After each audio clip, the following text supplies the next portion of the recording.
Welcome to the New England Outdoor Life Podcast, your go-to source for all things hunting and fishing in New England. Join us as we embark on thrilling adventures, share tips and tricks, and delve into the rich heritage of outdoor life in this beautiful region. Whether you're an experienced outdoorsman or just starting out, our podcast is your ultimate companion for exploring the wilderness that surrounds us. So grab your gear, lace up your boots, and get ready to immerse yourself in the wonders of New England's great outdoors. This is the New England Outdoor Life Podcast. Let's dive in. All righty, everybody. So one of our first topics, going to be one of our first full podcasts, and we want to talk about, it's a hotbed conversation here in Vermont, really why I had the idea to take off with this.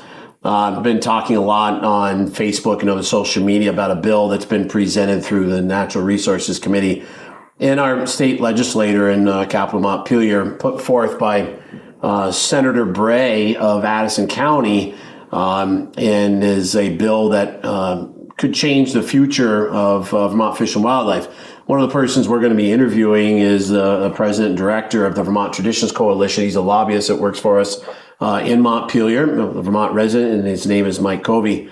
He is the intel of all the stuff that's going on with this bill. And I'm going to read a couple of excerpts off from S.258 that I have here on my phone, and bear with me as I read it out here. S.258 would do away with the Fish and Wildlife Board and replace it with a 12-member board, 8 of which seats would be appointed by the legislator. Right now, our current Fish and Wildlife Board are volunteers that make rulemaking for fish and wildlife, and there are members from each county around the state of Vermont. The people that have background in fish and wildlife speak for the interests of the people. So obviously, it's a huge issue for us to lose this board. This would take effect within 90 days of the passage, terminating all current board members.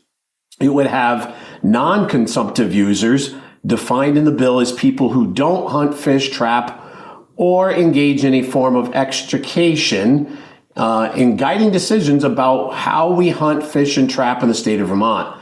This idea was dreamed up by anti-hunting activists as a means of trying to virtue signal that they want to impact what has been simply our tradition, our way of life here in Vermont.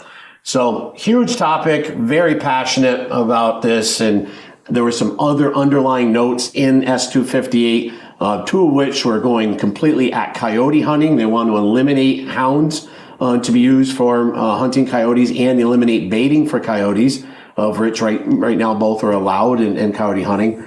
But also under this legislative change is also the proposal in closing the Salisbury Fish Hatchery, which is a huge topic, and I will actually be going to visit with the members of the Salisbury Fish Hatchery and employees of the state of Vermont Fish and Wildlife on Friday.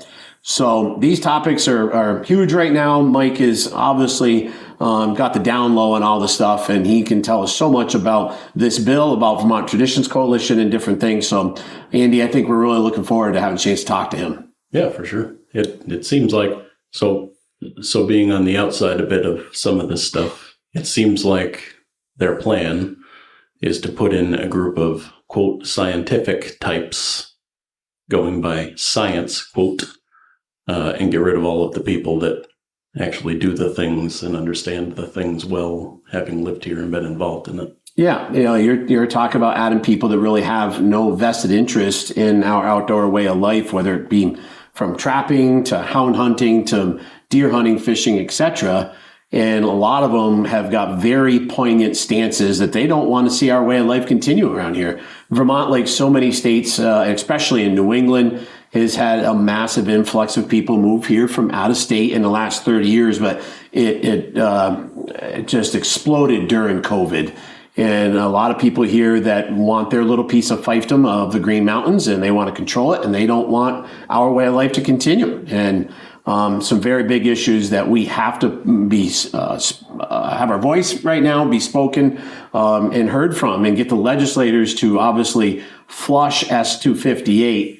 And even if it passes committee, the word I'm getting on the street is that it probably won't pass on the floor. That will remain to be seen. So hopefully by the time we get a chance to interview Mike, he's going to have more info or whether committee has passed S.258. I'm literally waiting daily right now on bated breath. I think they're holding on it. Today is town meeting day here in Vermont. So a lot of other legislative stuff going on. And And the legislators aren't in Montpelier until after this is gone by town meeting time. So they will take it up from recess and go from there. So I guess we'll tell. But we're looking forward to having Mike on board. He will be our first interviewee. And give us yeah, he's ready. I already asked him. I said, "You interested in doing this?" He goes, "Absolutely. Right now is the time to strike." So I'm literally going to go home tonight and tell him that we've got this up and running and try and schedule a chance to interview him in the next couple of days. Yeah, it'll be great. Awesome. Looking forward to it. Andy, thanks for all your help. And Logan, thanks for yours as well. Yes, sir. Hey there, thanks for joining us today. Don't forget to head over to newenglandoutdoorlife.com to sign up for our mailing list. And while you're at it, check out thirdalarmcharters.com. That's third with the number 3. Have a great week, and we'll see you outdoors.